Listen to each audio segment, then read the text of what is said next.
Today we're talking about feeling depressed, and we can all feel depressed at times. And if we're in a difficult situation in a relationship, or we're having relationship difficulties, we can feel depressed or deflated. We can feel brought down by the situation. And there can be other factors as well that cause depression or feed into depression. So it's really important that you get help and go to the doctor if you're feeling really depressed. And it's also worth kind of taking into consideration that if you're under a lot of pressure and there is a relationship that's impacting hugely on your life, there are difficulties that are impacting on your life, that's going to have an effect. It's going to deflate you, it's going to depress you, it's going to be heavy. The notion of depression is going down and feeling weighed down. And sometimes we can all get into that place where we just feel flat as a pancake. So we just want to invite you to, in the first instance, acknowledge that's what's happening. It's really important sometimes to say, actually, you know what, even if it's to yourself, I'm feeling a bit depressed. And once you kind of acknowledge that, then you can think, well, what can I do? So what I would like you to do in your workbook today is jot down some of the symptoms when you're feeling depressed, so you can recognize it when it happens. So you feel a bit lethargic, you feel a bit like you can't be bothered, you feel a bit heavy, you feel a bit disconnected, you just don't want to do anything, you want to hide under the duvet. So if you jot those down, and then sometimes it's just helpful to notice, oh, okay, maybe I'm feeling a bit depressed. And then in the other column, write down things that make you feel better. So it could be, I probably just need to maybe drink some more water so that I give my body some more energy. Maybe I need to just eat a bit more healthy. Maybe that will help give me a lift, because you're looking at kind of balancing the body in this, because the body is what feels depressed. But that feeling, as we've talked about, can be brought about by how we're thinking. So we've got to look at kind of what we're putting into our body and also how we're thinking. And if we're in a difficult situation and it's all we're thinking about and it's going round and around in our mind, then it is going to cause that depression. We are what we think and we are what we eat. So if we're thinking negative thoughts, we're going to bring ourselves down. If we're not eating well, it's going to impact on us as well. So in the other column, I just want you to write down some things that make you feel good. And it could be going for a walk. It could be having a really nice meal. It could be losing yourself in a favorite book, or watching a show, or just having some time to yourself, or hiding under the duvet for the afternoon because you just need some space. And sometimes rest is a really good leveler if you're feeling depressed. As I've mentioned, if the depression persists and you're not able to shake it, it's always worth talking to the doctor. But in terms of things you can do in the meantime, if it's the early stages of depression or you feel yourself sliding, recognize the signs first off, and then do something to counterbalance it. And this is where self-love comes in. And it's really important that we acknowledge that maybe we're feeling a bit depressed and we look after ourselves, because nobody else can do that for us.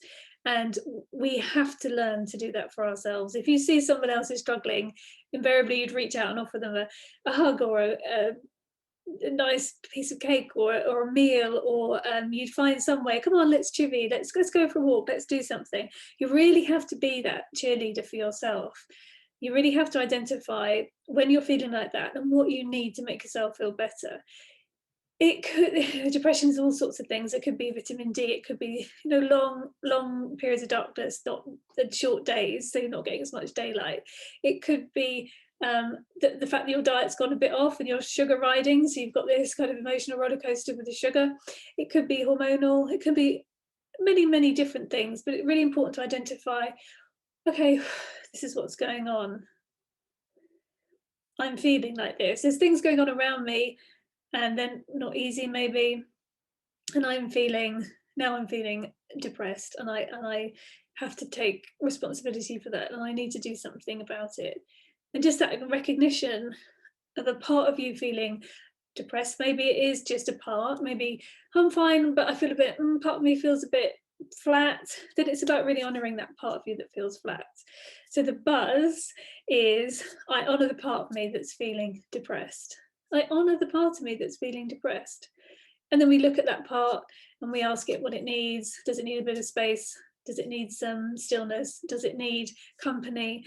Does it need the positive mirror of a good friend who loves us? And so we pick up the phone and we say, you know what, I'm feeling a bit blue, I'm feeling a bit down, I'm feeling a bit flat, and sometimes everything can start to feel like the walls are caving in and everything just seems heavy and immovable. There's a stagnation with depression, like everything feels stuck. So bringing some fresh energy in by talking to somebody who loves you, if that's feasible, or reminding yourself that this too shall pass, that sometimes emotional and maybe physiological depression, if it is a lack of vitamin D, or that you just find a particular time of year difficult because it's running up to Christmas or because there's just not enough daylight, this too will pass. You know, I might be feeling like this right now, but it will pass.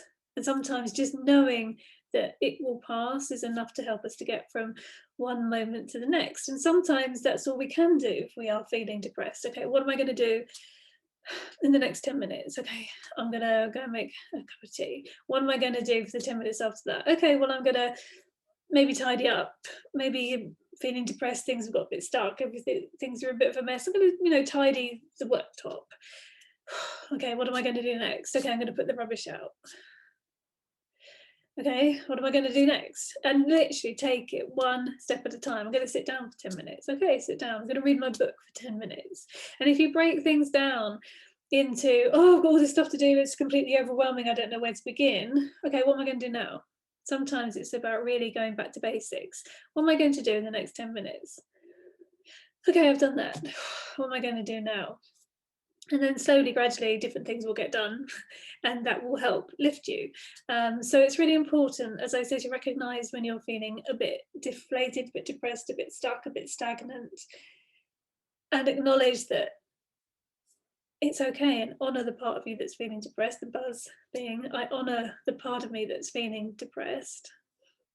And sometimes we just need to be seen, and more often than not, the most beneficial being seen is when we see ourselves.